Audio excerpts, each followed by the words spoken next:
Thank you, everyone, and welcome to our event. I'm Renn, a publisher of the Masculinist newsletter, and I'm pleased to be joined in conversation today by two men that I have come to greatly admire over the course of the last couple of years, Alastair Roberts and Chris Wiley. So, gents, thanks for joining me for this. Thank you. Great to be with you. And I also want to acknowledge Caleb Wiley, Chris's son, who's running our technology today, and also is going to be helping to manage our Q&A. So, Caleb, thank you very much for that. Absolutely. As people join in, I'll just say thank you very much for signing up for this event. When I decided that we would, do this live webinar, wasn't sure how many people might be interested in an event. But it turned out that we actually filled up the room within one day, so we were able to figure out how to increase that and get a lot more of you on. This event is being recorded, and we'll distribute a replay link later so that you will be able to share it with friends who may or may not have been able to attend today. So look for that. The topic of our discussion is Christian living in a coronavirus age. So myself, and I guess many of you, late last year, early this year, we're making our New Year's resolutions. We've got big plans and goals for what we're trying to get accomplished in 2020. We're making our move. There's things we don't know, we can't control, but we're thinking we're moving in the right direction and that we kind of got a handle on things. And then, bam, like a meteor from outer space, this coronavirus came in and turned our world basically upside down.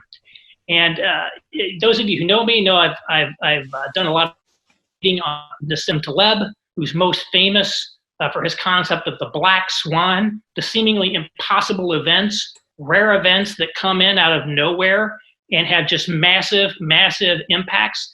Now, coronavirus is not technically a black swan event because we knew that plagues and pandemics could occur, so we knew it was possible. But it's black swan-like in that these have been rare events that we've never experienced, and they have overwhelming impact. Some of you may very well have yourselves personally contracted this illness.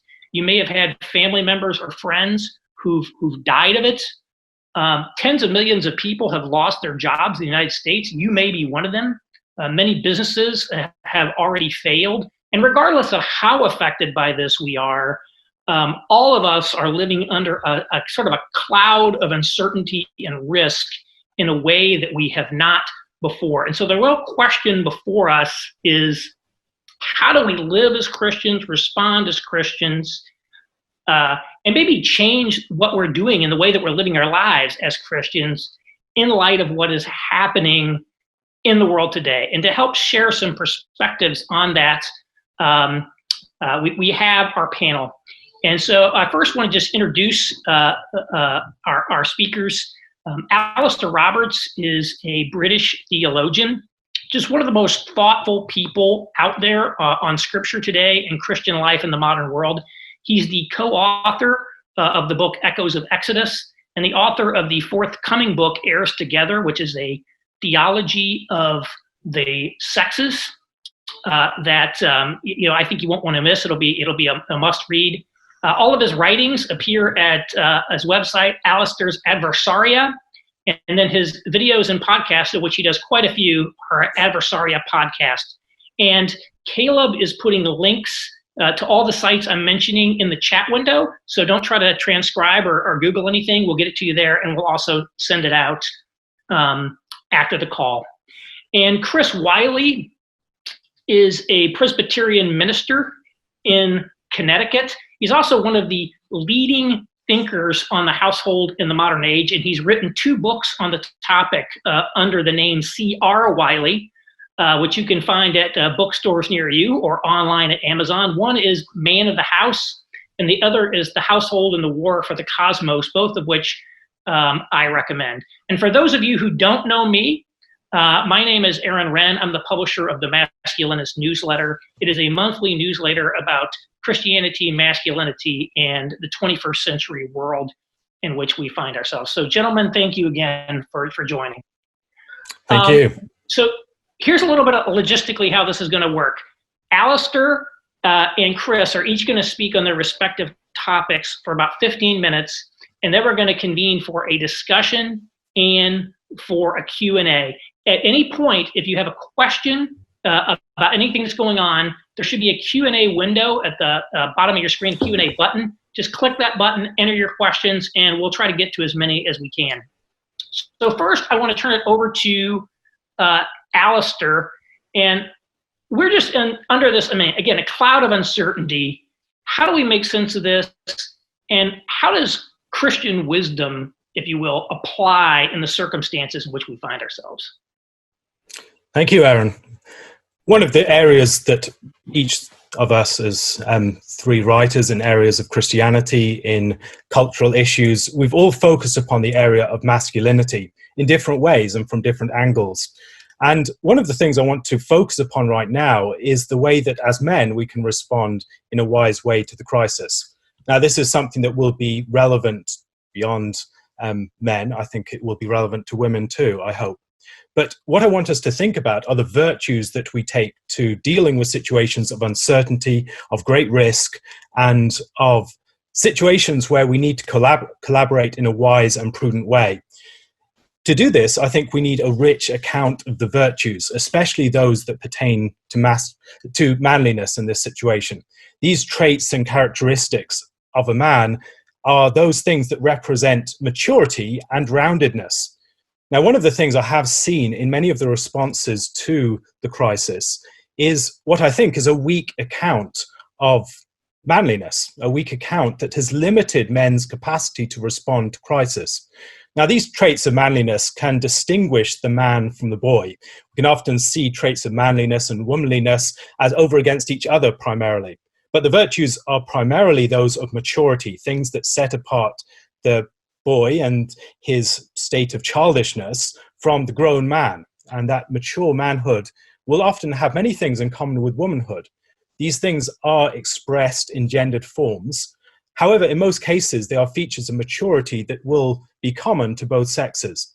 What I want us to look at then are these traits that will assist us in any situation of crisis. These are not just things that we need for this specific situation. When we respond simply to the situations that come up as crises upon our path, often we can be in danger of taking a sort of medicinal approach. Whereas what we need is to develop the strength that would face any single crisis. And you do that by solid food, not by subsisting on medicine. The danger then of a limited understanding of the virtues is that you will end up leaning upon quite inappropriate stock responses, or feeling and being emasculated by crisis. What do you do in a situation when you feel that your typical responses, those things that you do that make you feel like a man in the face of crisis, those things are not open to you, or you find yourself pushed in a direction that you know is inappropriate, or that will be inappropriate whether you know it or not?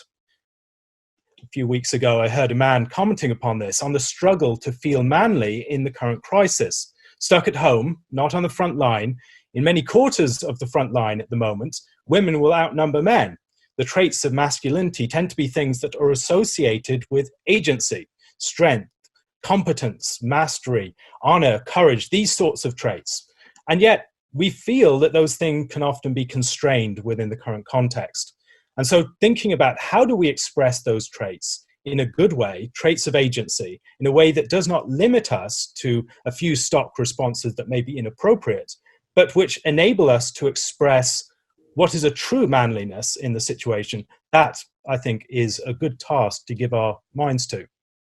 The prescribed responses that we face are often things that make us feel passive, fearful, and maybe dependent as well. That's one of the reasons many people have pushed back against it. To be stuck at home, to have to wear a mask when you go outside, and to find that you can't do your job, you can't do the things that you find a sense of agency in. When that's denied you, how do you feel like a man? How do you act like a man in that sort of situation when all the different forms of action that you would hitherto have thrown yourself into are denied to you? And many men feel a distinct sapping of their agency at this time. Their jobs may no longer be open to them. They may have lost their employment. They may be in a situation where they still have their job in principle, but they can't do it. In other situations, they may feel that although they prided themselves upon their competence and their ability to depend upon their own resourcefulness, they're now dependent upon government. And they feel they're stuck indoors, they're restricted to passivity. These things are not good. And we all feel that constraint upon us in various quarters of our lives right now. And so we need to be very clear about the not goodness of the situation that we are within. Response to this, however, can be to double down on the stock responses, to focus upon the small range of behaviors that make us feel manly. So you show your courage against the virus. You don't wear a mark of fear upon your face in the form of a mask. That's been some people's responses. Others insist upon getting back to regular action in whatever form it's found, not wanting this to prevent them from throwing themselves into the agency that's typical of masculinity. And the danger of a limited range of stock responses is that they greatly limit your capacity to respond to situations, and especially novel ones. Male strengths in these sorts of situations can easily become liabilities. So, for instance, the strength of will that enables you to drive a project through from start to finish, the determination to make a mark upon the world, can become a stubborn inability to change, to grow, to learn, to be directed in helpful directions. A desire for independence can leave men much weaker than they would be in situations where strong mutual dependence would really give them the resources to pull through a crisis. Men of thought can often find themselves at odds with men of action and vice versa. And those sorts of tensions between types of men can end up hobbling what has often been the greatest strength of men, their collaboration and their ability to get together in groups where different strengths are pooled for a common goal. What we really want is a rich repertoire of responses, not just a few responses to which we're limited. And one of the characteristics of mature men is their ability to express their strength and their masculinity in many different forms. They have a rich repertoire and a well-tempered manliness. Their manliness is this wide repertoire of strengths, not a constricting and constraining prison to a certain sort of responses. Much of this maturity will be learnt from spending time with people who express different strengths from us, who push us in the direction of developing strengths that we may not have for ourselves. Much of it will come from depending upon other people to act alongside us. This is one of the areas where wisdom is so clearly seen. Wisdom is not primarily what's between our ears. It's what's found in our own head. It's our ability to collaborate, to look to counselors and depend upon their wise counsel in a great many different areas, and to pool that into prudent and responsible courses of action. Now that requires, in a situation like this, drawing upon a great many different areas of expertise and taking the skills of wise judgment to synthesize those into a well-deliberated course of action. No one's a universal expert in this crisis. And this is one of the things that we've been seeing all the way through our responses to this crisis, that no one has all the answers. And indeed, the directions that different people are pushing us in are mutually in tension. And the challenge of the wise person is to bring those things into a sort of harmonious and well-deliberated course of action that moves us forward. Much of the wisdom will also be learned from women and children. When you spend your time constantly exercising manliness in this more overt, explicit, strong way, you can lose sense of the importance of being able to temper your strengths, of being able to hold back, of being able to be someone who's gentle with a strength. Now that's a form of strength itself. It's the ability to use your strength, not be drawn by your strength to constantly follow that course of action when sometimes it's not the most helpful. At the beginning of this crisis, one of the things we did on our family WhatsApp thread was to play what we call top trumps in the UK. It's a game that we had since our childhood. I'm not sure if you have it in the US, but the idea is you have a pack of cards, and usually it's vehicles or sports stars or some other weapons or something like that, and they all have different statistics, and they're compared next to each other, and you call out a specific statistic, and if your statistic beats that of your opponent, you get their card and you put it into your pack and keep on going like that. And we decided we'd do this, my brothers and I have 3 younger brothers, that we'd do this for different traits that would help us in a crisis. So we talk range and versatility of different responses, or preparedness, skill, foresight, endurance, resources, resilience, all these sorts of things that would help us in a crisis. And it was interesting because it gave us a different way of looking at the situation. No longer were we seeing the ways in which it constrained us. We're seeing those constraints as means to limit us in a way that sparked creativity. It's one of the features of creativity, that creativity often expresses itself most effectively when it has constraints.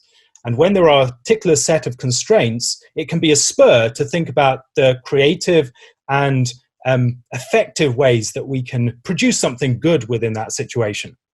And the importance of wisdom in a crisis is, in part, to discover the range of responses that are open to us, the ways in which those things that would not seem to be within our reach currently can be made to be within our reach, the ways in which we can explore the area of agency that is open to us, and to extend that realm of agency.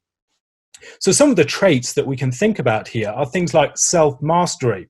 This is one of the areas where wisdom is particularly characterized. Wisdom is the ability to differentiate ourselves from others. So in a crisis, one of the things you'll see almost all the time is a stampede, people moving with the herd. Something happens and everyone jumps and moves in the same sort of direction. But to be self-mastered is to be able to stand back, to be able to create a realm of calm within yourself when others around you are acting on instinct or with the herd. And that area of calm gives you the ability to respond to a crisis, not just to react. And if you have this self-mastery, one of the things that you can do with that is to give it to others. You'll find when people are in a crisis, they'll often be drawn to the person who's able to keep their head, the person who's able to see a crisis and not panic. And one of the callings, I think, that we have as men that want to grow to maturity is to develop that capacity, to be people who have the ability to keep our heads and then give that calm and the ability to reflect and deliberate within that realm of calm to others around us. Another thing to see there is that we can become our own worst enemies if we're not careful. If we're just depending upon our instinct to get out there and do something, that instant reaction, we can end up being hobbled in our ability to exercise responsible and effective action. Because effective action takes time. It takes that intermission of space and reflection, the ability to distinguish ourselves from the emotions, the drives of others, and be able to make an action that is truly our own, that emerges from a reflection and a consideration of the factors at play in a situation. Other features of a maturity in this area are competence and resourcefulness. These give you the ability to depend upon your own strengths and to be a source of strength and security to others around you. Now, competence and resourcefulness don't necessarily depend upon you knowing what's coming. Often these are things that you'll find yourself drawing upon in situations of crisis you could never have foreseen. And you see the difference between societies and contexts where people have competence and contexts where they lack competence. Where they lack competence, they can often be flailing around for responses, merely reacting in order to be seen to be doing something. Whereas in situations of competence, you can have measured, focused, directed, and effective action. And that's what we're looking for. And so developing our competence at a time like this is incredibly important. Another feature is preparedness. Being prepared is one of those mottos that the Scouts have that really emphasizes your ability to draw upon a wide range of different responses in a situation of crisis. Now, the prepared person is someone who has a great scope for agency when crisis hits. It helps them, among other things, to keep their head, because when the crisis hits, it's not as if they don't know how to respond to it. Preparedness can also be something that prevents you from falling into the trap of panic. Many people see preparedness as being driven by fear. Why are you gathering things now when all seems well, Joseph? Why are you someone who's taking in all these things in a time of plenty? It all seems very good. But yet when the famine hits, someone like Joseph is well prepared for that. And so prudence in a situation when we have the ability to build up resources, to build up strengths and skills and abilities, will be something we can draw upon when the time hits. The spur to preparedness need not be pessimism and fear. The prepared person need not be someone who expects worst case scenarios, but when the scenarios turn out, they're prepared. This requires foresight, but it's not something that is dependent upon being able to see everything that's coming. You can be someone who's prepared even for the unexpected. Skill and judgment. We should not be those who mindlessly subject ourselves to experts. Rather, we can be those who surround ourselves with many wise counselors, not people who are just flattering us, but people who are resourcing us in how to respond to a situation. And we're taking counsel from many different sources, people who might disagree, but who might push us together in a helpful direction. And finally, our ability to collaborate and overcome our resistance to learning from and being led by others. This is one area in which we can be most effective when we draw upon the different strengths, the different instincts, the different capabilities, the different resources that people have within a group. And we find that the things that we lacked within ourselves are provided for by other people around us. With these areas of strength that we can build up, I believe that we can, in a crisis like this, have a stronger sense of masculinity and also be able to respond effectively to unforeseen situations that we may not otherwise have been prepared for. Thank you. Alastair, thanks a lot. I mean, I really appreciated your point about how autonomy and agency often are best expressed within the realm of constraints. Jamie Lerner, the former mayor of Curitiba, Brazil, who was the global innovator of bus rapid transit, had this quip: if you want creativity, cut 10 from your budget. And the architect Renzo Piano had something similar when he talked about doing work in historically protected city centers. He's like, creativity doesn't need freedom, it needs rules.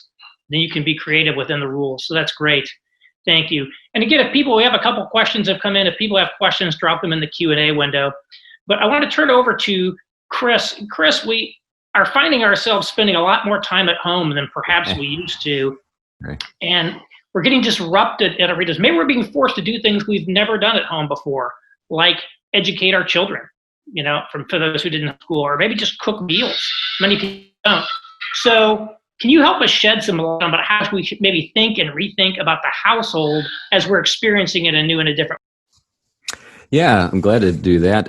And just in case there are some folks out there who've read my stuff, I hope this doesn't sound too redundant, but I thought it'd be good to just sort of define a couple of things before we kind of dive into some of the specifics. One of those things is, what is a household? I mean, I think that for most folks, a household is a place where you go at the end of the day to sort of relax after you've done important things when you've been out in public, in the market or what have you.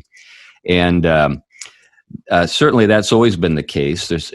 A household is a place where you should be able to feel secure and you should be able to enjoy yourself. But a dimension of the household that has been lost in the last 150, 200 years is the part of the household that I think we're in the process of rediscovering the hard way. And it's the productive side of the household. So to kind of get a window into what was once the case, just take a look at the word economy. The word economy, when it's used today on Fox News or CNN or wherever you hear it employed by some talking head like us, you've got, somebody who's referring to, I don't know, trade or GDP or, things of that nature, stuff that's really important and really big and happening someplace outside your house. But in pre-modern times, before the industrial age, every household was productive in a very fundamental way. There was a kind of subsistence economy that existed in every household. Now, there was always a market as well, so it's not as though these things are entirely excluded each other. But what we've seen in the modern age is a sort of an eating away at the subsistence economy of the household, so that more and more things have been outsourced. one of those things has been, food preparation. I saw something here recently that just startled me, but I thought, of course, it's true in my own life. 2010 was the first year in which most food produced in the United States by farmers, dairy industry, so forth, most of it, over 50%, went to restaurants. That obviously means that fewer people are making their own food. They're not, so the outlet wasn't the grocery store or the farmer's market for the farmer. 50% of the time, it was the restaurant. And then, of course, when the restaurants all shut down with, social distancing and quarantine and so forth, one of the reasons why there was a kind of an alarm that began to ring with regard to food shortages is because it's not really easy. It's not quick. It's not an easy thing to do to switch markets just overnight. Stop producing for restaurants to start producing for grocery stores.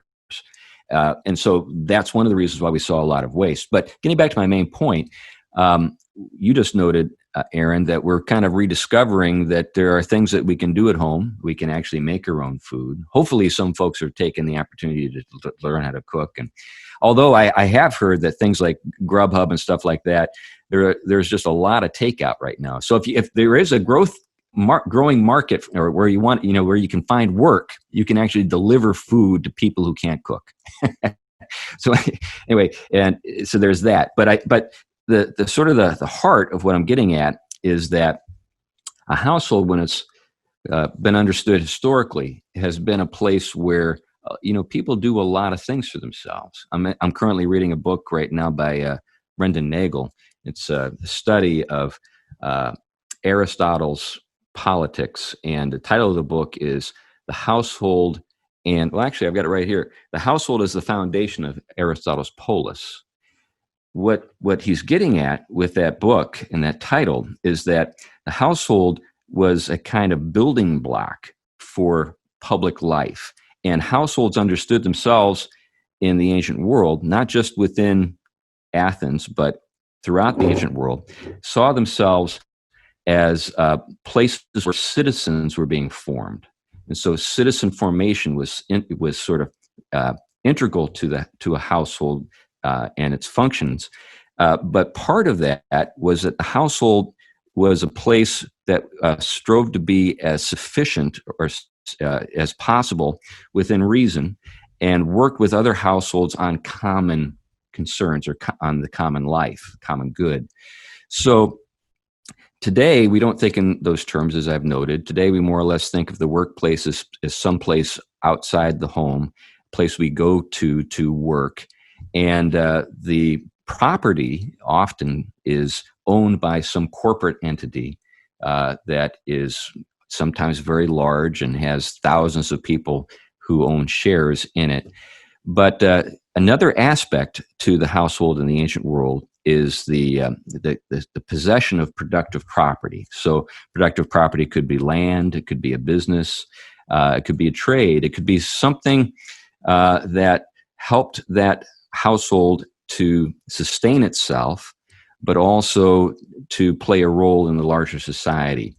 So anyway, that's the introduction to the household as I understand it. And my work has been in the area of trying to adapt our households and recover some of the things that have been lost over the course of the last couple of 100 years, to make them productive again, places where we don't just get away from work, but where we actually do productive work. And the ownership of productive property is at the heart of that. Now, I'd like to get into this particular crisis that we're in the midst of right now.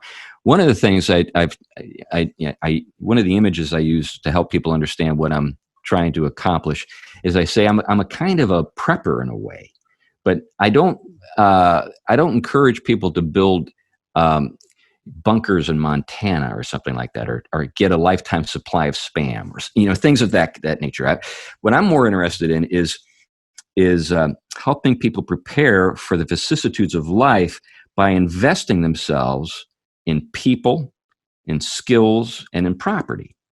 And as Alastair noted, I think that the best way to prep is to acquire the virtues that make it possible for you to work cooperatively with other people and bring something to, a cooperative endeavor that's valuable, that's valued by other people. And what that would sort of look like is bringing into your own household and into the conduct of your ongoing life, these skills and these people and the productive property that would make it possible for you to not only, be more self-sufficient in a positive way within the framework of your own immediate household, but also relate to an extended household and even to the larger community. So one of the things I did when this whole thing was sort of, unfolding, I'm like you, Aaron and Alastair, suddenly my calendar was wide open. All my speaking engagements were canceled. I had nothing to do for months, nowhere to travel. So I thought, okay, well, it gives me some time to maybe work on some things here, but I did a kind of inventory. I think anytime you have a crisis, you more or less, think, okay, what resources can I tap into or avail myself of? You think about your bank account, maybe you think about your job. But what I did is as I thought about my household, our household here and our extended household, and began to sort of assess what our assets were. And the more I thought about those, the calmer I got, because I realized that I was actually in a pretty good spot with our extended household to weather the storm. So let me give you an example of what I mean. So if we think about my household, and by the way, my oldest son is right there on a screen. He doesn't live in the immediate area. He's down in Nashville, so he's actually not in these numbers because he's too far away. But he is in a sort of different set of numbers. But in terms of our immediate household and extended household, there are 4, physical locations where the extended family lives. And in those, that's within about a 5-mile radius. So we're a short trip to connect with each other. There are 7 adults, 1 senior citizen, and 3 children. And between us, I estimated we had 13 sources of income. So as a result of that, we were pretty diversified, you could say. We also have tenants. I mentioned that there were 4 locations, but we own 8 total buildings. We have 15 total units and 11 tenants. So with those 8 buildings, we only have 2 mortgages. So I thought, okay, well, a worst case scenario, somebody can't pay their mortgage and in the process loses the house, which is unlikely because we'd probably all pitch in and help them make it through. But let's say things got really bad. We have other units, in our rental properties that we could go and use and live in. And then beyond that, there is extended family networks, and you can see one of the people in that extended family network, my son Caleb. But within our immediate vicinity, the members of our household are participating in 5 different churches, and we have numerous business and community contacts we've developed over the years, and we actually know our neighbors. We actually have. So just for example, within the past couple of days, there was a murder within the vicinity, and there was a man on the loose being pursued by the police and so forth. And my wife and the other women in the community were on, connecting with each other with regard to, how things were going for each household. Was everybody accounted for and safe and so forth? And as a result, the network that my wife had developed over the years was something that was a resource that we could draw on and depend on. So, what that means is that literally we have hundreds of people that we know in our community. And those are not just people we know like friends on Facebook. They're people that we know we can turn to. We have friends who are farmers, dairy farmers. We've got a range of people. And then within our household, the 3 adult males are all competent in multiple things and possess a range of skills.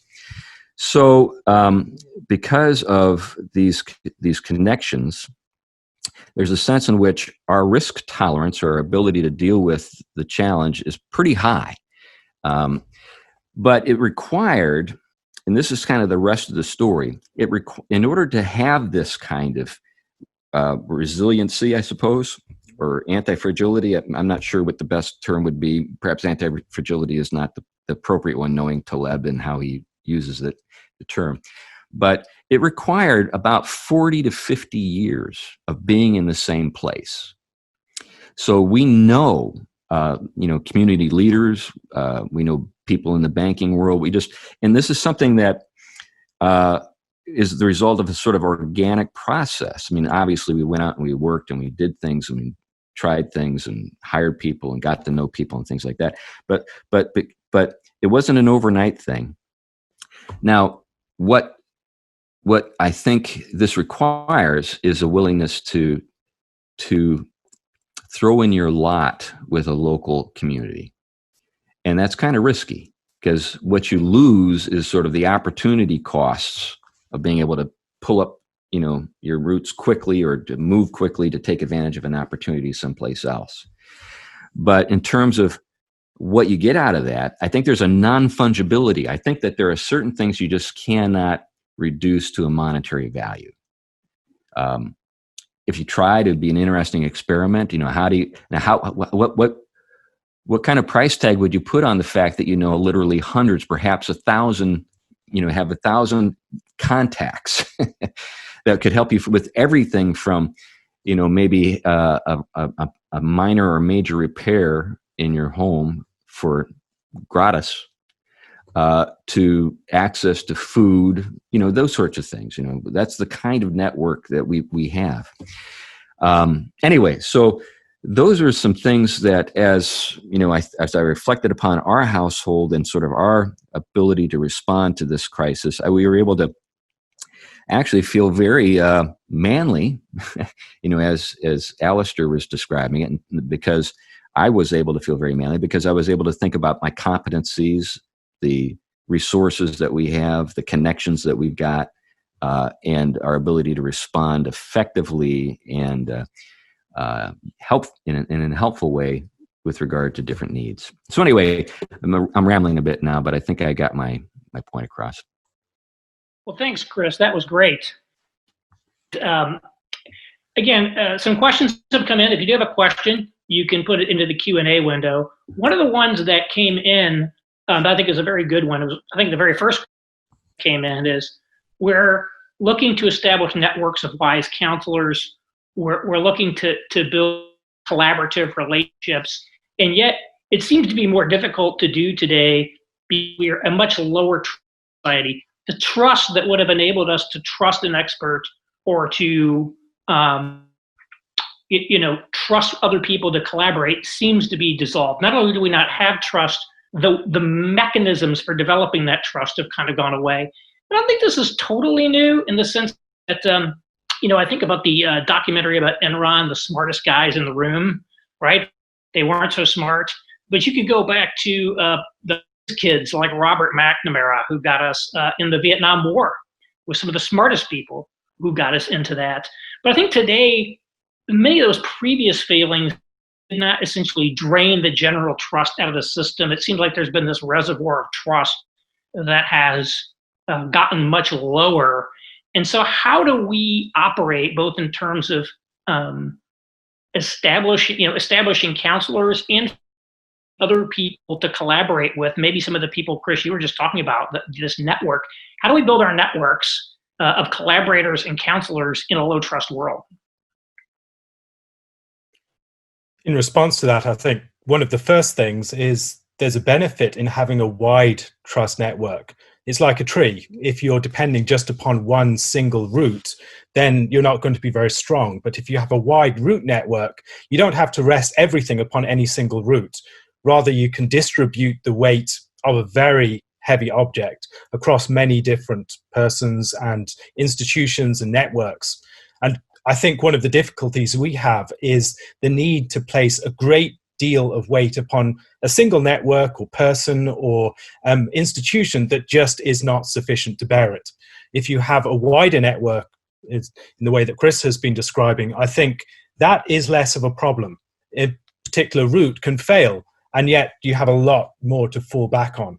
If we're thinking about trust, I think this is one of the areas where we've seen our weakness in the past few months. The lack of trust within society has made society very difficult to function as a collaborative unit. We end up falling back also upon conspiracy theories and other things to make sense of a situation that is not operative in terms of healthy information networks. Conspiracy theory can give a narrative shape to a situation. You have someone to put into the villain category, and you have a great story or narrative to order everything. But it's not a very effective way of relating to reality and a problem and a crisis.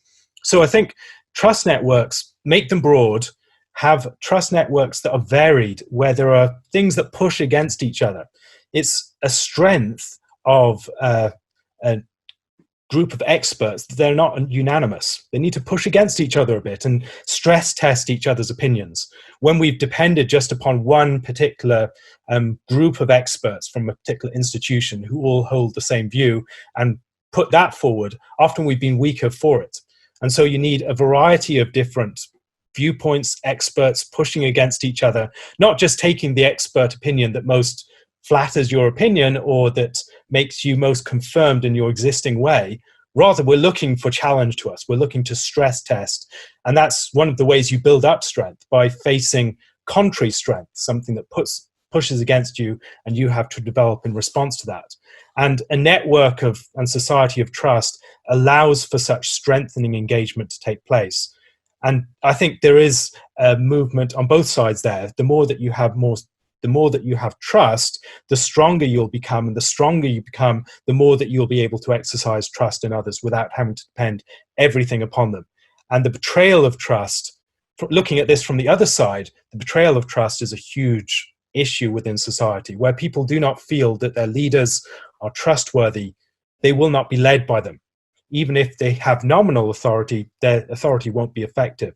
So if we're in a position of leadership, it is absolutely important that we project trustworthiness in transparency and taking care of the people who are around us. If people don't trust you, they won't be taught by you, for instance. And so we need to assure people of our goodwill. We need to be transparent. We need to have a record of action that manifests competence. All these sorts of things will enable a healthier trust network to be developed.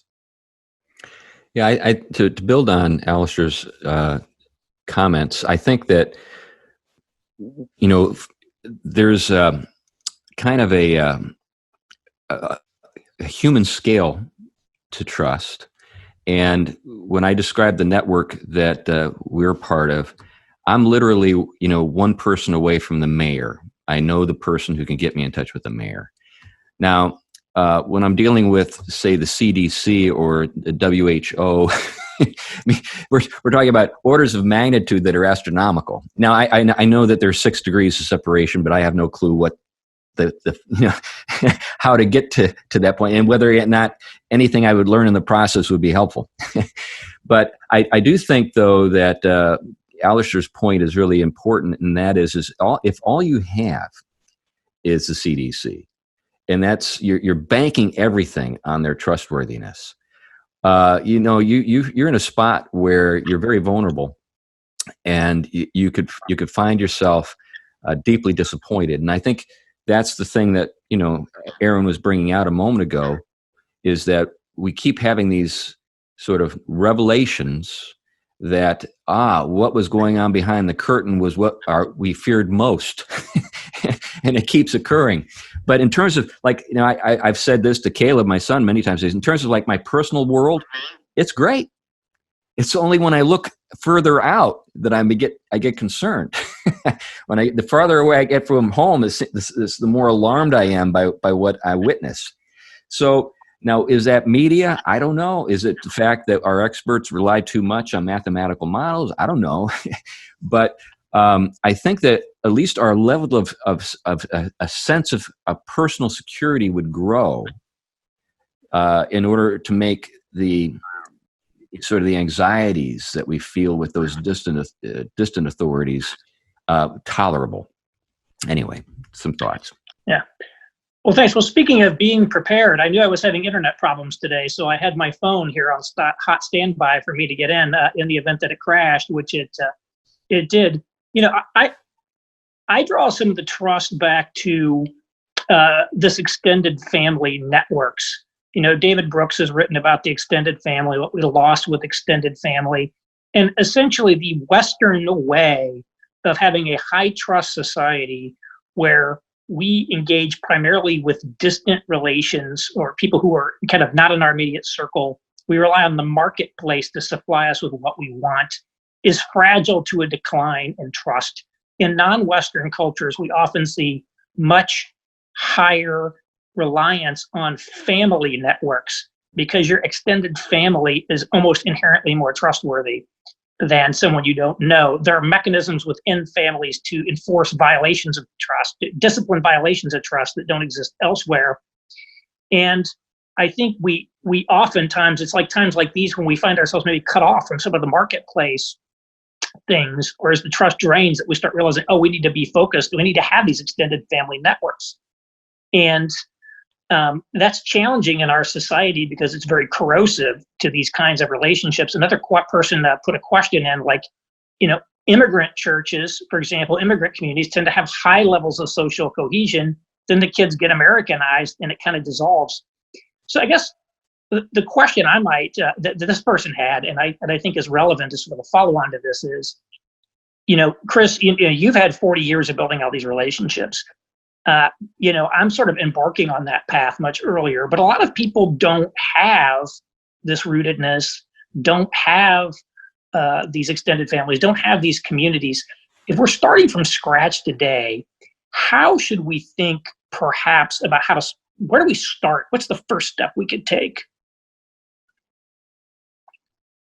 I think the first step will require courage and a level of commitment to an ideal that perhaps is difficult to, stay true to. In our situation, I became a landlord, and it was a very easy thing for me to do because my wife comes from a family that owns properties. And so for her, it was sort of like, of course, this is what we do. This is a natural thing.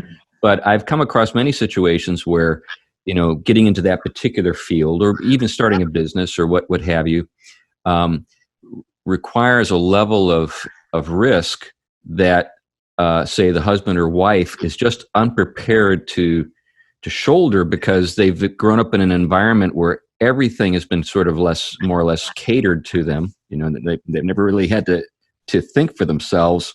And I mean, that's a little harsh, but what I'm getting at is that, if you spend, 8 hours a day in a cubicle and then you go home to a house that's almost a cubicle in the sense that it's in this sort of environment where no one knows each other, and you just kind of are being shepherded along by these large institutions and just expected to perform a very limited range of tasks.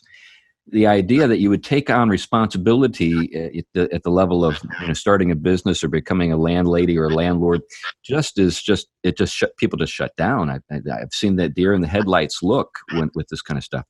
But it's by investing yourself in those kinds of things that really root you in a place. It's when you have a business in a community, and it doesn't have to be your full-time thing, but when you have a business in a community, you've got this non-portable thing, your clients, your customers. Like my wife. My wife is a piano teacher. She's got at any given time between 30 and 40 students. So she knows a lot of people, and she can't just take that with her. Now, what's been marvelous about the technology, she's been able to keep all of her students, and she teaches them all online right now. But they're literally just blocks away in some cases. But anyway, I think that's what the kind of the heart of what I'm getting at is investing yourself in a particular place, getting involved at a level that's a little more risky. It sounds odd, but this is paradoxical kind of thing.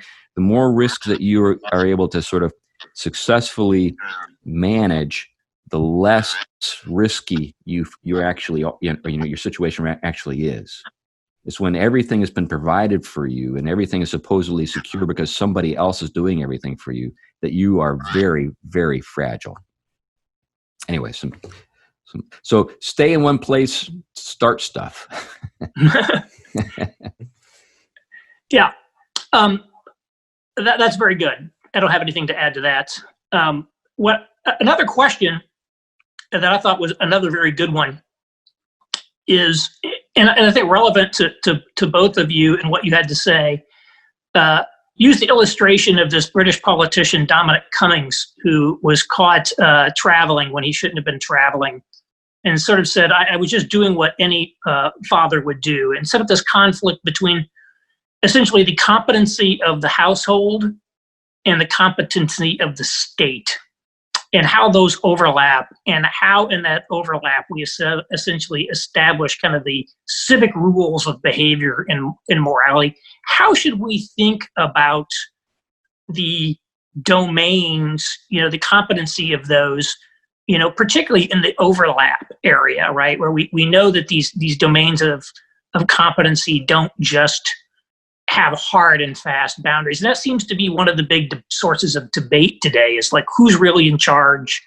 and is one group or another, overstepping their bounds? How should we think about that? You want to start, Chris? You can go ahead, Alastair. Well, one of the difficulties that we have in a society where people are not taking responsibility is that security and provision has to come from another source, and that will have to be the state. There are times when we are faced with a crisis that is beyond the power of lower institutions to deal with. You could think maybe of the famine in Egypt in the time of Joseph, that he has to provide for something to enable Egypt to avoid just being completely devastated by this famine. And that is not an ideal situation. We don't want to see a situation where people are reduced to dependence upon the state. But to avoid reduction to dependence upon the state, there is the need for competence and providence that is invested within other institutions, the family in particular, and the household. So, for instance, we could think about this in the context of mask wearing, which has often been seen or experienced by people as an imposition upon their freedom. But yet, it can be a form of competence and a form of providence exercised by people to ensure that they can get back to their own work. There's some sort of limit upon the spread of the disease that enables people to continue to some degree according to a pattern of normality, whereas otherwise the government would have to intervene to establish a security and safety that people don't feel is there in a crisis. And so providing those means for ourselves, thinking about the ways that we can make our situations effective in a crisis, that I do not think it's healthy if we depend upon the state for all of these things. There's also the question of expertise as it relates to the state and as it relates to people in society more broadly. The British government, with its dependence upon what are called SPADs, the special advisors like Dominic Cummings and others like that, often ended up depending upon a small group of experts that did not stress test their opinions enough. There was not the sort of testing that you would have within the broader scientific conversation. And the initial advice that was given is something that everyone would distance themselves from now. And that is obviously something that went seriously wrong. It seems to me that there are other levels at which society can make these sorts of judgments. And perhaps one of the striking things about the situation that we're facing is that society has done that. In many situations, long before there's been an official lockdown, people have been changing their patterns of life. They've been taking safety precautions. They've been introducing measures within their communities. They've been taking care of their elderly people and those who are vulnerable and at risk. So if we're depending just upon the state to do all these things, I think we'll find ourselves often insufficiently prepared for the crises that hit us. Certainly that would have been the situation in the UK had people not had other resources to draw upon. So the state is there as a resource. It's very helpful, and its authority, I think, is important to help collaborative and effectively coordinated action. But if that's all that we have, I think we'll be found flat-footed a lot of the time. So we need other structures, and the household is a great place, and churches as well, and other communities, academic institutions, things like that. They're institutions from which we can develop resources that are not those of the state and enable us to depend upon more than just state instruction and advice. You know what? Yeah, and in my work, you know, what I've tried to show is that you know, this is not I'm not promoting a complete withdrawal from society, and it's more moving sort of the fulcrum a little bit, you know, in the direction that has been moving away from, you know, kind of back, getting more resources back closer to home. But there are certain things where, you know, I am just as dependent as anybody else for things to work well. You know, we've been thinking about the government and its work, but there are a host of things like electricity, you know, sewage systems, all these different resources, paved roads that my household relies on, and really, in fairness, need to help support and maintain. And you know, when you think about the ancient polis, and you think about the ancient oikos, the ancient house, the household, that was there too. Now, there were certain things that were givens, you know, fertile soil, rain, these different things. In our society today, because it's industrialized, there are certain things that have become so essential. They're utilities, and we rely upon them in order to work and to cooperate with each other. So when it comes to health, you know, I'm not a doctor. I don't play one on television. You know, I more or less take the advice I'm given. I might have some qualms about it. It's not as though I believe that these people have godlike powers of knowledge or an omniscience. I know that they can get things wrong. So I don't know how helpful that is, but I try to take the advice I'm given if it seems to be reasonable. And I think, you know, Alastair's point is a valuable one, of that public figures, civic leaders, can become too focused on a particular thing and lose sight of other things. Maybe have a particular set of experts who advise them when they should also be listening to some other experts. Anyway, those are my thoughts. Well, thank you very much. Yes. If I could just add one thing. There are ways of seeing the government as a constraint upon our agency, but at its best, government can be a means of extending our agency, but not substituting for it. And so if you know how to approach government well, I think it enables, I mean, one of the reasons why we have this crisis, whatever the cause was in part a lack of health and safety requirements in China. And those sorts of things we can often feel that we chafe at, but they can be things that give us ways that we would not otherwise. And so seeing government as an extension of and a supporting of and a provisioning of our agency, not just as an obstacle to it, I think can be helpful. But then also recognizing that if it's to do that, we need to be developing our agency in whatever ways we can, using the resources that government gives us, but not just falling into a dependency upon government. Well, thank you guys very much. Unfortunately, we don't have time to take any more questions. There were several others. What I'm going to do, I think Caleb has hopefully been able to capture the questions, and we'll give them to all the panelists. And hopefully we will be able to potentially respond to some of them in other forums and in other ways. And again, the webinar is being recorded, and we will hopefully be distributing to all of you, again, the links and a link to the replay when it's available. So I want to say thank you all very much for coming. Thank you all to Alastair, to Chris, and to Caleb. Really appreciate you guys joining, and I thought it was really fantastic stuff. I learned some things. Well, thanks for taking the leadership on this, Aaron, and I'm glad to be part of it. Thank you both. Thank you both. Thank you both.